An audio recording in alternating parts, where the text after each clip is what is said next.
Eu já falei para os irmãos que alegria eu sinto quando eu posso, no momento do louvor, ficar em silêncio, apenas ouvindo a congregação cantar. É uma bênção, é uma alegria. E eu muito me alegrei mais uma vez de poder ouvir os irmãos adorando ao Senhor.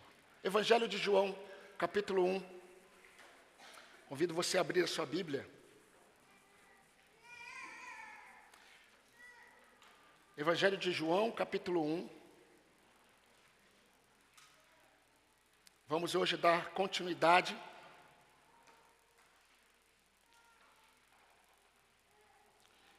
Vamos ler dos versículos 40 até o 45.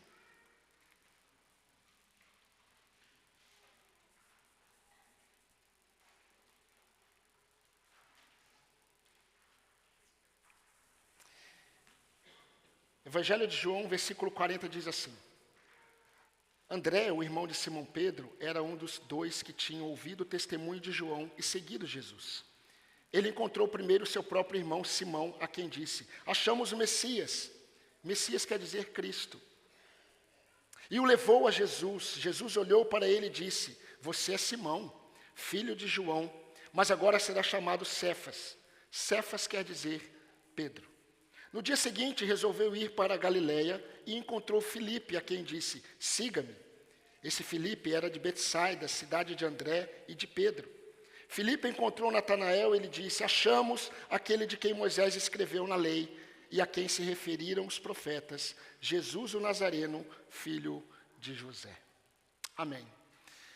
Irmãos, em nossa primeira série de mensagens, ainda no templo antigo, com este tema, transformados e maravilhados, nós vimos os encontros de Jesus com pessoas, mas foram encontros em que Jesus realizou muitos milagres visíveis e as pessoas saíam maravilhadas com Jesus.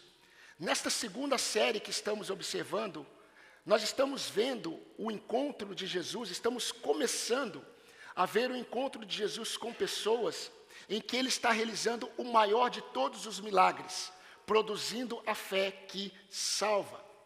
Lembrando que em tempos em que os milagres, eles são e ficam em evidência em nosso meio, Jesus ele diz: bem-aventurados são aqueles que não viram, mas creem. Os judeus, eles gostavam de sinais, eles pediam sinais. E os fariseus chegaram até Jesus e falaram assim: mostra-nos um sinal. Jesus disse: uma geração perversa e adúltera pede um sinal, mas nenhum sinal será dado senão o sinal do profeta Jonas. E Jesus estava fazendo referência à sua morte e à sua ressurreição. Meus irmãos, milagres, eles são para produzir fé em incrédulos, não em crentes. Quem busca milagres para crer não são crentes, são incrédulos. E nós precisamos entender isso. Nesses encontros de Jesus com seus primeiros e futuros apóstolos, discípulos, nós estamos, meus irmãos, vendo não aqueles sinais miraculosos que atraem as pessoas, que atraem as multidões. Nós estamos observando almas sedentas encontrando o Salvador. E há um chamado em evidência que nós encontramos nesse texto, que tem sido o tema das nossas mensagens, quando Jesus diz: venham e vejam. Nós já vimos no primeiro sermão: venham e vejam, que Jesus é a resposta que vocês procuram. Vimos domingo passado: venham e vejam, que Jesus é a fonte de convicções dos salvos e Ele é a maior dádiva a ser compartilhada. Hoje, o sermão diz: venham e vejam, em primeiro lugar, que Jesus é a fonte de transformações em seus discípulos. Venham e vejam que Jesus é a fonte de transformações em seus discípulos. No versículo 42, diz, João, o evangelista, ele está relatando o momento em que André, ele diz para Pedro: olha, nós achamos o Messias. E André, ele leva Pedro até Jesus. E o texto diz: e o levou a Jesus. Jesus olhou para ele e disse: você é Simão, filho de João, ou Simão Bar-Jonas, filho de Jonas. Jonas ou João, na verdade é a mesma pessoa. É uma questão da tradução. Em outro texto, em Mateus, Pedro vai ser chamado de Simão Bar-Jonas. Bar é uma palavra que significa filho, filho de Jonas. Mas Jesus diz, você é Simão, filho de João, mas agora será chamado Cefas, que quer dizer Pedro. Meus irmãos, o Evangelho de Jesus, como todos nós já sabemos, ele não é uma informação sobre Jesus. O Evangelho de Jesus não é uma informação sobre Jesus, mas sim experiências transformadoras a partir de Cristo. Nenhuma informação redime pecadores.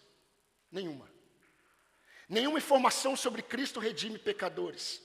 Conhecer a Jesus não é adquirir conhecimento sobre Ele, é experimentar transformação que vem dEle.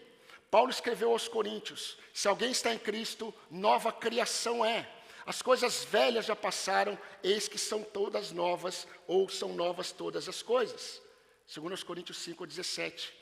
Aos Efésios, Paulo escreveu, vocês estavam mortos em vossos delitos e pecados, mas Ele vos deu vida em Cristo Jesus. Queridos, quem tem um encontro pessoal com Cristo Jesus, experimenta imediatamente algumas transformações no âmbito espiritual. Elas não são visíveis. A Bíblia diz que a pessoa, quando tem um encontro com Cristo, ela de uma velha criação, ela é feita uma nova criação. Das trevas para a luz, de filhos do diabo para filhos amados de Deus, da escravidão para a liberdade, da desesperança para a esperança, na verdade, uma viva esperança, de filhos da desobediência para filhos da obediência, da ira de Deus para o perdão de Deus, do poder de Satanás para o poder de Deus, da morte eterna para a vida eterna, da condenação ao inferno para a eternidade nos céus, da morte para a vida. São milagres que acontecem imediatamente na vida do salvo, mesmo que ainda não seja concretizado. Por exemplo, nós ainda não experimentamos a eternidade, mas pela fé já podemos contemplá-la, porque são promessas de Deus. Mudanças que os homens, eles não consideram como milagres, porque não são milagres visíveis aos homens. Mas, meus irmãos, são milagres que embasam todas as transformações que essa nova criatura passa a experimentar. E por que os homens não valorizam estes milagres? Por um motivo muito claro, eles não são visivelmente miraculosos. Eu já falei hoje pela manhã como é comum nós encontrarmos irmãos dizendo assim, eu quero dar um testemunho, pastor. Eu quero dar um testemunho porque Deus fez algo maravilhoso na minha vida. O que Deus fez? Deus restaurou meu casamento. Deus me curou do câncer. Deus me livrou. Deus fez isso, Deus fez aquilo. Isso é comum encontrarmos. E nós devemos glorificar a Deus por todos os seus feitos maravilhosos. Mas é difícil encontrar um crente dizendo assim, pastor, eu quero dar um testemunho. Cristo me resgatou das trevas. Eu estava escravo pela condenação do pecado. Eu era escravo. E Ele me libertou. Eu tenho vida eterna em Cristo Jesus. Esse testemunho as pessoas não querem dar. Como eu falei domingo passado, muitos acreditam que esse outro discípulo que foi com André ver Jesus era João. Eu já falei para os irmãos o porquê que eu creio que era João o evangelista. Por alguns motivos. Porque isso é característica de João no seu evangelho, não citar o seu próprio nome. Ele não fala, por exemplo, que ele era o discípulo amado que reclinou a cabeça nos peitos ou no peito de Jesus durante a ceia. Mas é interessante porque João, o evangelista, ele faz questão de destacar a hora que ele e André encontraram Jesus. No versículo 39, parte B, ele fala exatamente do momento. Eram mais ou menos 4 horas da tarde. Isso foi marcante para ele. Esse encontro com Jesus foi marcante para João, o evangelista, assim como foi para André. E como João está escrevendo, irmãos, para a igreja do primeiro século, nós precisamos perceber isso, que ele está escrevendo para a igreja do primeiro século. Os apóstolos já estavam mortos, somente João estava vivo, ele era um idoso. A igreja, ela estava sendo assolada pelo gnosticismo. A igreja estava sendo assolada por uma doutrina que negava a encarnação de Cristo. E uma igreja que estava sendo assolada por filosofias que diminuíam a supremacia de Cristo na vida dos crentes. E João escreve o seu evangelho. Por isso que o evangelho de João é diferente dos outros 3, dos chamados evangelhos sinóticos, ou evangelhos que têm uma mesma ótica. Mas é interessante porque ele quer explicar para os irmãos. Olha aqui como são os detalhes do evangelho de João. Ele sabe que os seus irmãos que vão ler, a maioria é gentil, ou é gentílica. Eles são de origem grega. Então eles não conhecem alguns termos. Por exemplo, eles não conhecem o termo Messias. Messias é uma palavra aramaica. E aí João, ele escreve depois que quer dizer Christos. Cristo é uma palavra grega. Ele explica, por isso que está entre parênteses. Quando ele diz que Pedro, né, no final do versículo 42, você é Simão, filho de João, mas agora será chamado Cefas. Cefas é uma palavra aramaica, ou Kepa. E ele traduz, Kepa significa Pedro, Petros, rocha. Ele está preocupado com os primeiros leitores. Ele quer que aqueles irmãos entendam sobre quem ele está falando. Pedro era conhecido da igreja. Mas, meus irmãos, quando eu sou curado de uma doença incurável, eu quero compartilhar com outros quem me curou. Quando eu experimento a vida, eu quero compartilhar a vida com aqueles que ainda estão mortos. Qual foi o resultado da ação de André?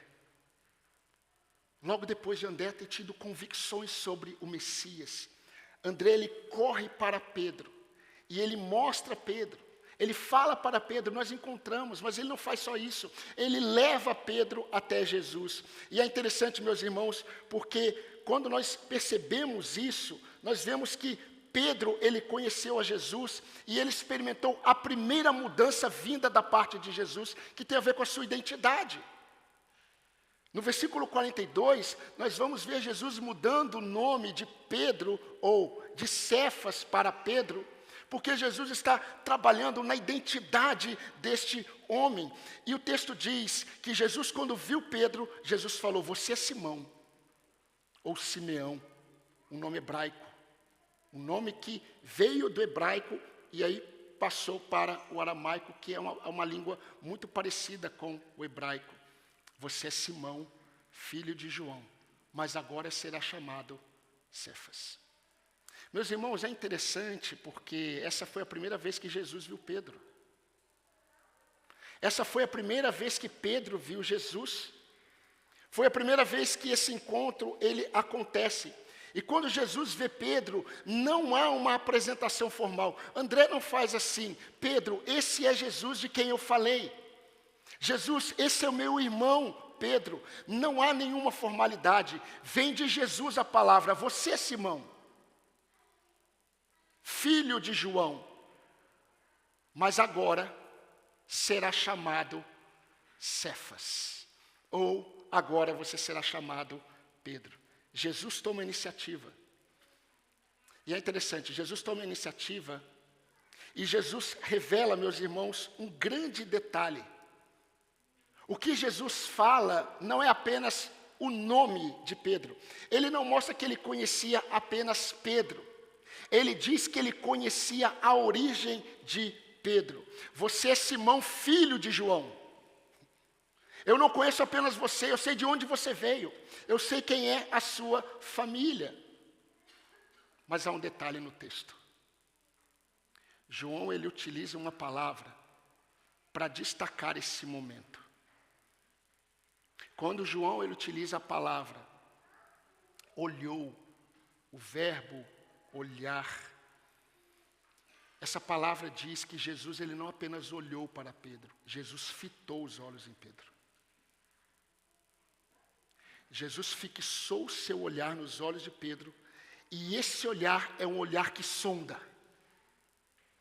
A palavra no grego que João usa é uma palavra grega conhecida. É uma palavra que diz, é um olhar que vê o mais profundo da alma. Então Jesus, ele olha para Pedro, ele fita o seu olhar em Pedro e diz: você é Simão, filho de João, mas agora você será Pedro. Você se lembra o que aconteceu 3 anos depois?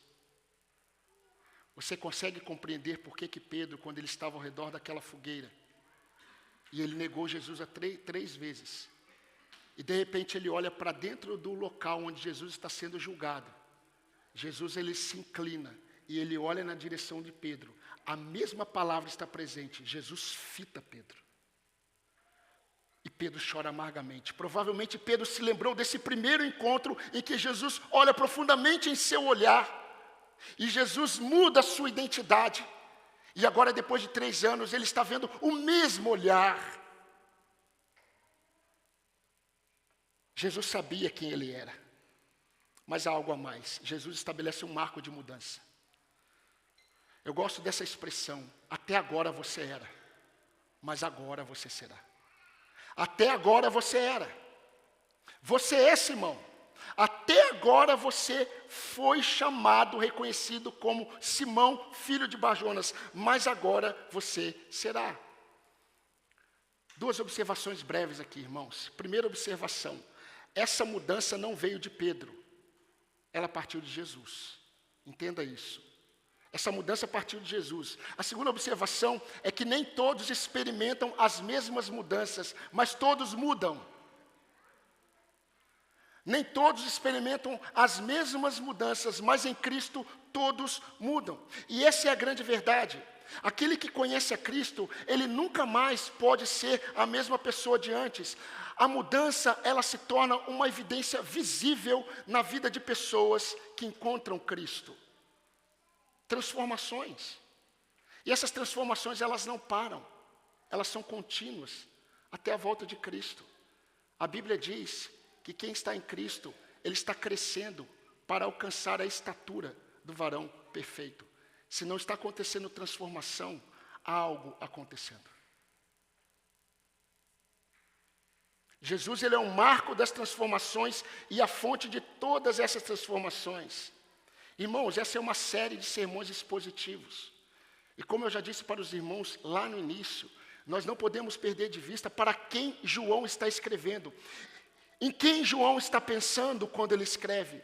Ele está pensando naqueles irmãos que estão diminuindo Cristo na mente deles. Eles estão ficando com dúvidas sobre Cristo. Eu já disse para os irmãos, o evangelho de João não foi um evangelho escrito para não crentes. Foi um evangelho escrito para a igreja, para crentes que estavam sendo atacados na fé, para crentes que estavam perdendo de vista a supremacia de Cristo. Em tempos de forte oposição, queridos, a fé dos verdadeiros convertidos é colocada à prova. A nossa fé ainda não foi colocada à prova. Haverá um momento que a nossa fé será colocada a toda a prova. Eu estou me preparando para esse momento como pastor. Quando Jesus disse, venham ver. Quando Jesus ele vira para trás, ele vê André e João seguindo, e Jesus fala, venham ver. Venham ver o que vocês procuram. Nós vimos no sermão, eles foram, eles viram e eles ficaram. Qual foi o resultado imediato? Mudanças. Mudanças. Mudanças. Quando nós olhamos os versículos 19 ao 28 do capítulo 1, nós nos deparamos com algo acontecendo. O Sinédrio, a liderança religiosa de Israel, eles enviam um grupo para perguntar para João Batista quem ele era. Mas, meus irmãos, quando eles perguntam para João Batista quem João Batista era, eles voltam para o Sinédrio com respostas. Um tempo depois, esse mesmo Sinédrio, eles enviam homens para prender Jesus. E quando esses homens eles chegam para prender Jesus, Jesus está ensinando. E esses homens voltam. Só que eles não voltam com Jesus. E os sacerdotes, eles olham, os fariseus, os saduceus, os escribas, eles olham e eles dizem assim: aonde ele está? Por que vocês não o trouxeram? A resposta foi: ninguém falou como este homem. Não dá para prendê-lo. Ele é diferente de João Batista. Ele é diferente de todos. Eles com certeza pagaram o preço por não terem obedecido. Mas eles falaram para a liderança: nós não o trouxemos, porque ninguém é como ele. Essa é a grande diferença da fé que salva e transforma. Eles foram com um propósito e voltaram com outra perspectiva sobre Cristo. A fé que salva transforma mentes, a fé que salva transforma cosmovisões, a fé que salva transforma sentido de vida. Se não ocorrem essas transformações, não houve encontro real com Cristo. Eu lido com muitas situações, com muitas pessoas, e é muito comum as pessoas falarem assim: eu acho que ele é convertido. Por que você acha? Porque ele diz isso. Existem mudanças? Existem transformações? Há evidência de transformação? Não há. Isso é impossível. Porque todo aquele que encontra Cristo, Cristo é a fonte das transformações. Ele não é apenas um marco que transforma. A partir dele, transformações começam a acontecer até o final da vida de Cristo. Jesus disse a Simão: até agora você era, mas agora você será. Irmãos, independentemente das circunstâncias, todo aquele que é chamado para ser de Cristo e segui-lo, experimenta mudanças visíveis. Até agora você era alguém que lutava com orgulho pelos seus direitos. Mas agora você será alguém que luta para evidenciar o caráter de Cristo. Até agora você era alguém que fazia de tudo para sair ganhando. Mas agora você está disposto a perder para que Cristo fique em evidência em sua vida. Até agora você era alguém que seguia o seu próprio coração em tudo que você buscava. Mas agora você confia cada passo nas mãos do Senhor. Até agora você era alguém que buscava prazer na prática do pecado. Mas agora não. Agora você renuncia o falso prazer do pecado para desfrutar do prazer na obediência de Deus. Até agora você era alguém que mentia com facilidade para não ter conflitos ou para obter benefícios. Mas agora não. Agora você entendeu que a verdade é fruto de lábios regenerados. Até agora você tratava suas mágoas segundo o seu próprio coração. Mas agora você transmite a mesma graça e misericórdia que você recebeu em Jesus. Até agora você era alguém que se irava com facilidade. Mas agora não. Agora você transmite um coração manso, gentil, paciente. Até agora você olhava para o seu cônjuge de forma egoísta, mas agora não. Agora você vê o seu cônjuge como alvo de sua entrega e amor sacrificial. Por fim, até agora você era alguém que pensava nas coisas dessa vida terrena e passageira, mas agora não. Seus olhos buscam aquilo que tem valor eterno. Resumindo, até agora você era, mas agora você é um cristão. É um pequeno Cristo. Algo mudou. E mudou para sempre, para toda a eternidade. Jesus é o marco das transformações, mas ele se torna a fonte dessas transformações. Paulo escreveu aos Coríntios: Jesus morreu pelos seus, para que os que vivem não vivam mais para si mesmos, mas para aquele que por eles morreu e ressuscitou. E assim, se alguém está em Cristo, nova criatura é. As coisas velhas já passaram, eis que tudo se fez novo.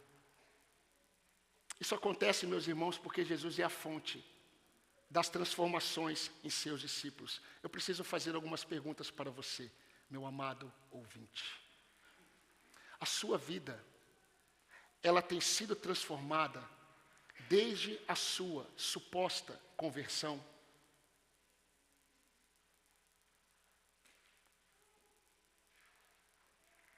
Você tem perdido a sua antiga identidade para dar lugar à nova? Essas transformações visíveis em sua identidade, elas continuam acontecendo? Ou você percebeu que você parou de ser transformado? As mudanças pararam de acontecer. Quando nós olhamos que Jesus é a fonte das transformações e experimentamos a triste realidade de não estarmos sendo transformados, nós precisamos andar próximo à fonte. Nós precisamos voltar para a fonte. O seu problema é Jesus e a sua solução é Ele. Mas viver sem ser transformado, isso não é possibilidade para alguém que encontrou a Cristo. As esposas precisam ser transformadas. Os maridos precisam ser transformados.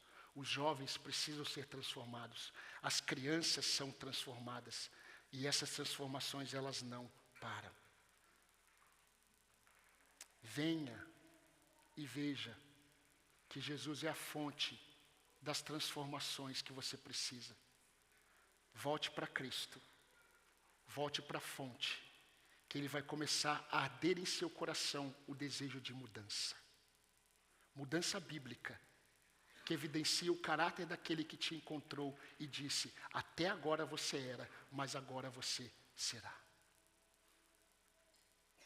Por fim, venham e vejam que Jesus é a fonte, não apenas das transformações dos salvos. Jesus, ele é a fonte de influência de seus discípulos. Jesus, ele é a fonte de influência de seus discípulos. Versículos 43, eu quero ler novamente, até o 45. No dia seguinte, Jesus resolveu ir para a Galileia e encontrou Filipe, a quem disse: siga-me. Esse Filipe era de Betsaida. Betsaida significa cidade da pesca. Cidade de André e de Pedro, pescadores. Filipe encontrou Natanael e lhe disse: achamos aquele de quem Moisés escreveu na lei e a quem se referiram os profetas, Jesus o Nazareno, filho de José.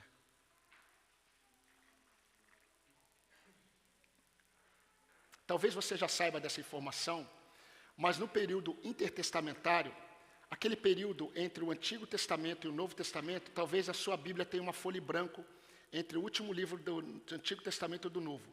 Aí temos mais ou menos 420, 450 anos de história. Por que é chamado de silêncio profético? Porque nesse período nenhum profeta se levantou. Jesus, ele vai dizer que a lei, ela foi de Moisés até João. Por quê? Porque João foi o último profeta messiânico, João Batista. Mas nesse período do último livro do Antigo Testamento até a vinda de Jesus, havia um silêncio profético. E muitos, meus irmãos, nesse período, eles estavam sofrendo tanto, a nação de Israel sofreu tanto nesse período, que eles estavam com uma expectativa muito grande em relação ao Messias, mas eles estavam confusos. Por quê? Eles esperavam 3 pessoas. 3 pessoas.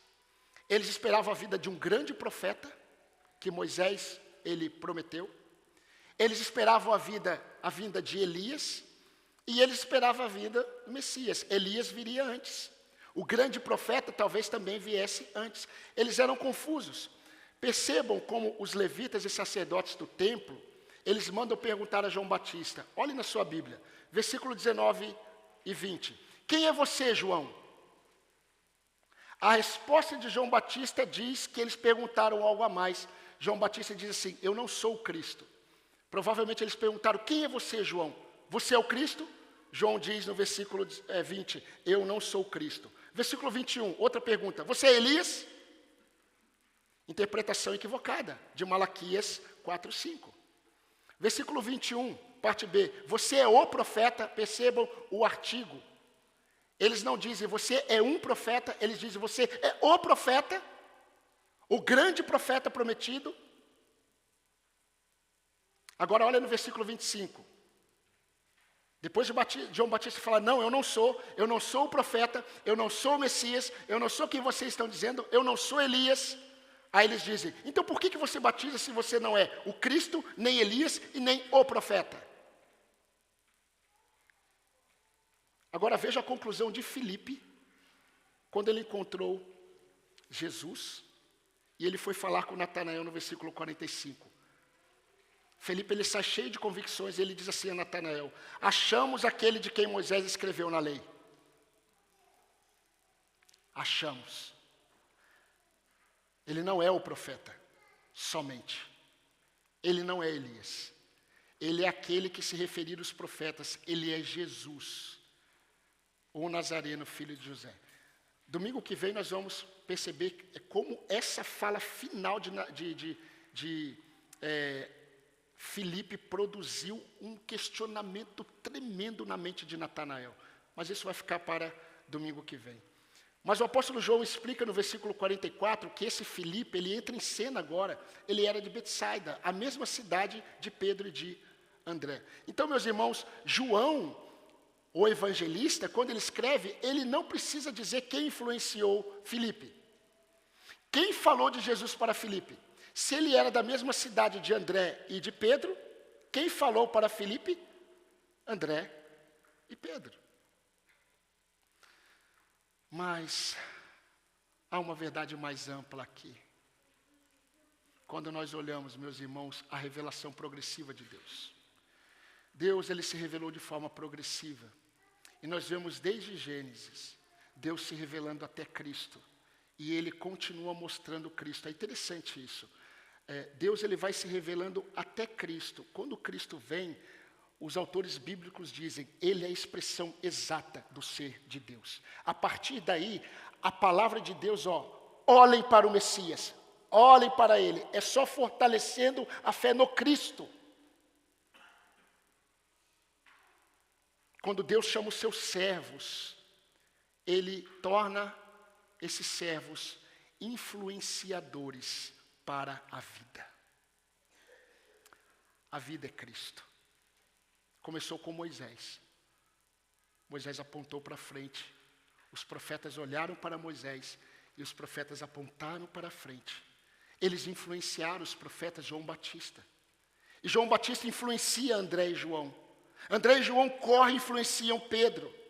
Agora nós temos Filipe, que provavelmente foi influenciado por André e Pedro. E depois de Filipe ser chamado por Jesus, cheio de convicções sobre Cristo, ele vai até Natanael, no versículo 45. Queridos, todos esses apontamentos no decorrer da revelação progressiva de Deus, desde Moisés, passando pelos profetas, chegando no último profeta messiânico, João Batista. É por isso que ele é o maior de todos os homens, nascido dentre as mulheres. Não é porque João Batista ele era um bom homem, é porque João Batista ele foi o último profeta messiânico e ele viu o Messias. Não há ninguém maior que ele, porque ele teve essa experiência. Ele não apenas pregou sobre o Messias, ele viu.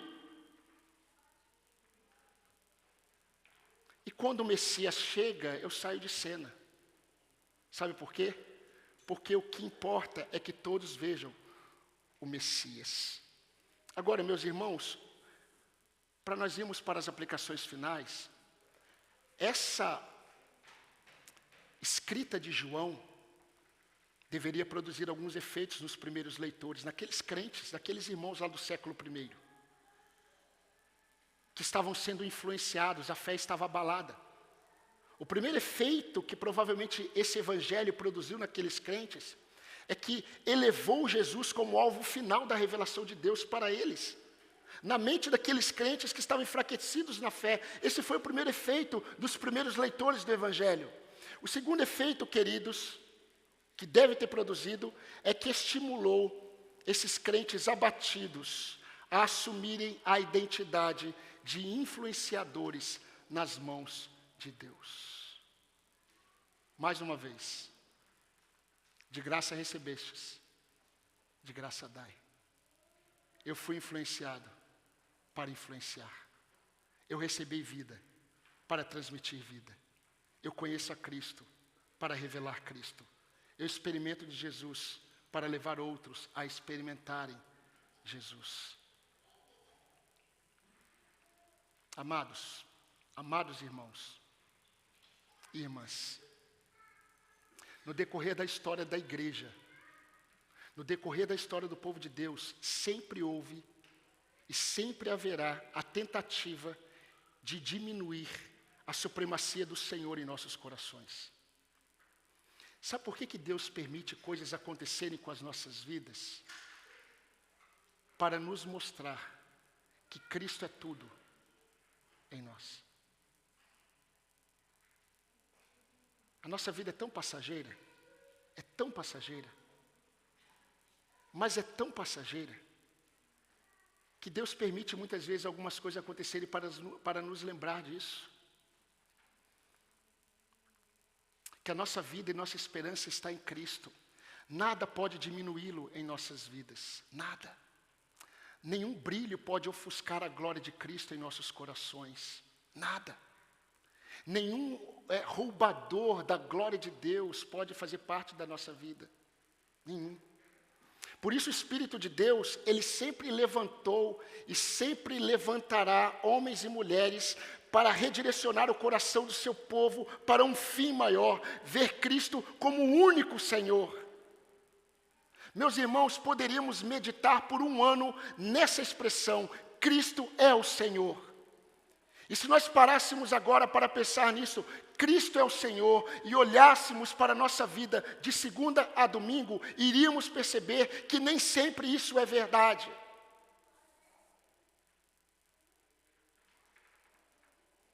Por isso João escreveu esse evangelho no primeiro capítulo, escrevendo para esses corações enfraquecidos e atacados na fé. João, ele mostra que desde a criação, Jesus, ele é a palavra criadora. No princípio era o verbo estava com Deus, e o verbo era Deus.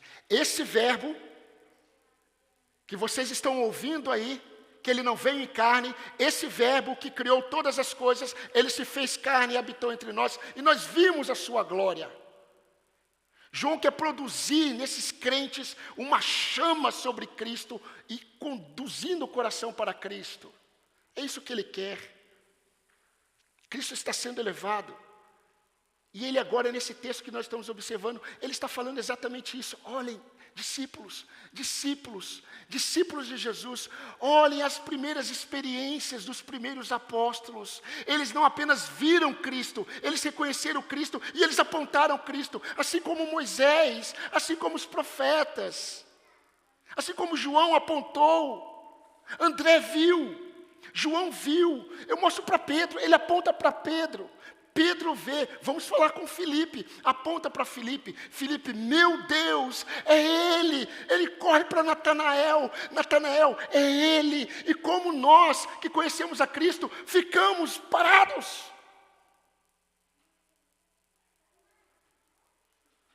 Ele é a vida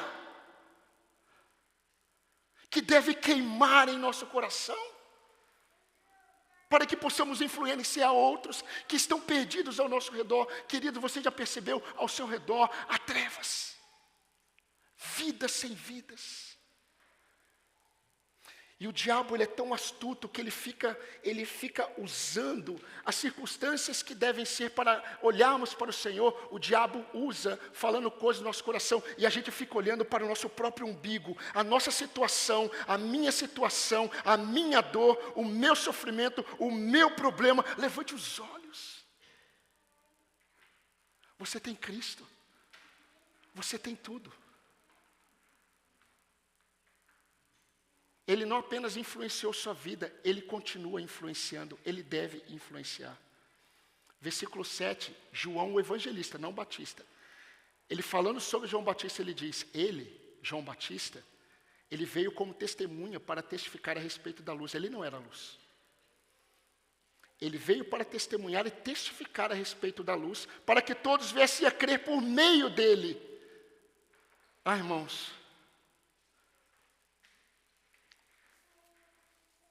normalmente, quando eu sou convidado para pregar no aniversário de uma igreja, tem um texto que eu sempre prego. Então, se você quiser me acompanhar, por exemplo, pastor vai pregar na igreja tal, você vai ouvir o mesmo sermão. Não é porque eu não tenho outro para pregar, mas é porque eu tenho um texto que para mim toda a igreja precisa ouvir constantemente, que é Hebreus 12, de 1 a 3. Portanto, pensem, versículo 3, pensem naquele que suportou tamanha oposição dos pecadores contra ele mesmo, para que vocês, meus irmãos, não se cansem e não se desanimem. Sabe por que muitos crentes, muitos de nós nos cansamos e nós desanimamos? Porque nós paramos de considerar Cristo. A palavra, o verbo utilizado pelo autor de Hebreus no início do versículo 3 é considerem, ou pensem atentamente, meditem nele, meditem em Cristo. Ele suportou tamanha oposição dos pecadores contra si mesmo. Sabe por que vocês devem meditar nele? Para que vocês não se cansem, para que vocês não desanimem, para que os joelhos não fiquem trôpegos, para que as mãos não fiquem descaídas. Ele vai terminar lá no capítulo 12 dizendo: fortaleçam as mãos descaídas, fortaleçam os joelhos trêmulos e criem caminhos retos. E andem por este caminho, mas considerem Cristo, porque na luta contra o pecado, versículo 4, vocês ainda não resistiram até o sangue. Ele sim, ele sim. Considerem atentamente Jesus. Meus irmãos, se Jesus ele não é aquele que me influencia a continuar, não há vida.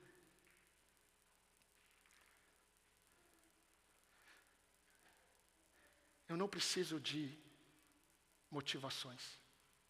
Eu tenho um motivo, Ele. Eu não preciso de estímulos. Eu tenho Cristo. Eu tenho razão. Razões. Porque senão a vida de Cristo me influenciando, eu não influenciarei outros para a vida. Se eu perguntasse aqui, quem aqui tem convicção da sua salvação? Muitos levantariam a mão. Eu diria o seguinte para você: você teve um marco na sua vida, Cristo continua influenciando a sua vida, e Ele te chama para ser um influenciador para a vida. Você é um apontador, aquele que aponta. Mas nós estamos muito ocupados olhando para a nossa própria vida. Mas entenda, não há vida sem Ele. Não há vida sem Ele.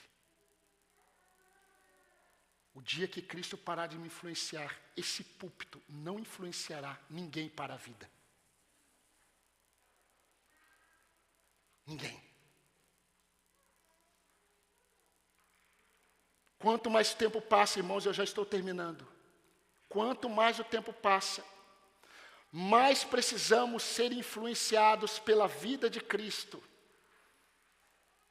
E mais precisamos ser influenciadores que conduzem pessoas à verdadeira vida. Esse ciclo não pode parar. E eu posso afirmar para você, sempre haverá uma vida próxima a você, precisando ser influenciada para a verdadeira vida. Sempre. Você não entendeu ainda? Você não está onde você está por um acaso. Não existe acaso para um salvo.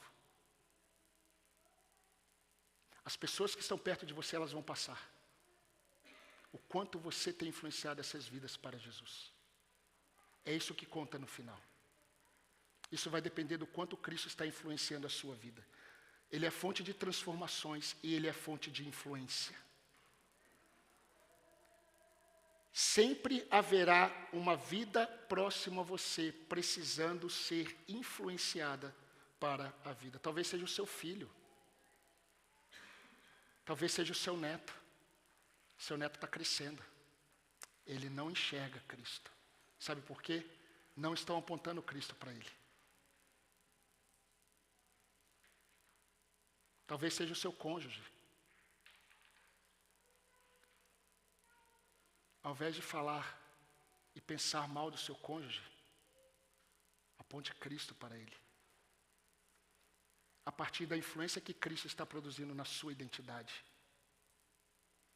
Talvez seja alguém no seu trabalho. Ele está lá. Aquela vida. E talvez o Senhor já tenha até apontado para você quem. Talvez seja um sobrinho. Uma sobrinha querida.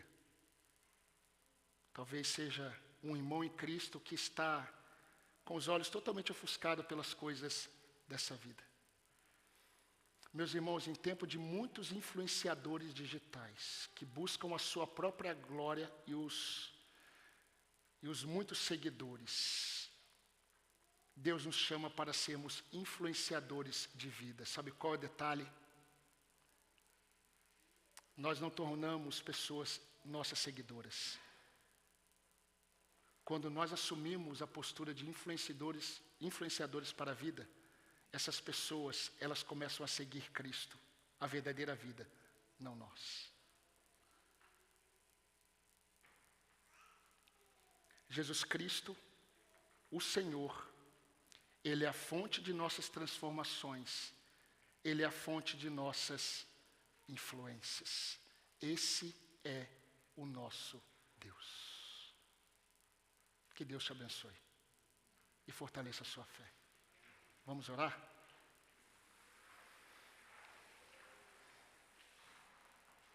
Senhor, Tu és digno, Senhor. Tu és digno de ser adorado na congregação dos santos. E te louvamos porque nós somos santos, devido à obra do Senhor nas nossas vidas que nos separou para o Senhor. Eu quero te louvar pelos meus irmãos, pelas minhas irmãs que aqui estão. Eu quero te glorificar pela igreja reunida. Nós separamos esse tempo para cantarmos ao Senhor. Nós separamos esse tempo para lermos a Tua palavra, para orarmos ao Senhor, entregar os nossos louvores ao Senhor. E nesse tempo agora nós ouvimos a voz do Senhor. Que o Senhor nos ajude a responder a Tua voz, segundo a Tua vontade, não segundo as inclinações do nosso coração. Obrigado, Deus, porque o Senhor é o nosso Deus. A Tua graça é melhor do que a vida. Que os nossos lábios continuem a louvar ao Senhor. Senhor, nós preparamos um último cântico para Te adorar nesta noite. Receba a adoração que pertence ao Senhor.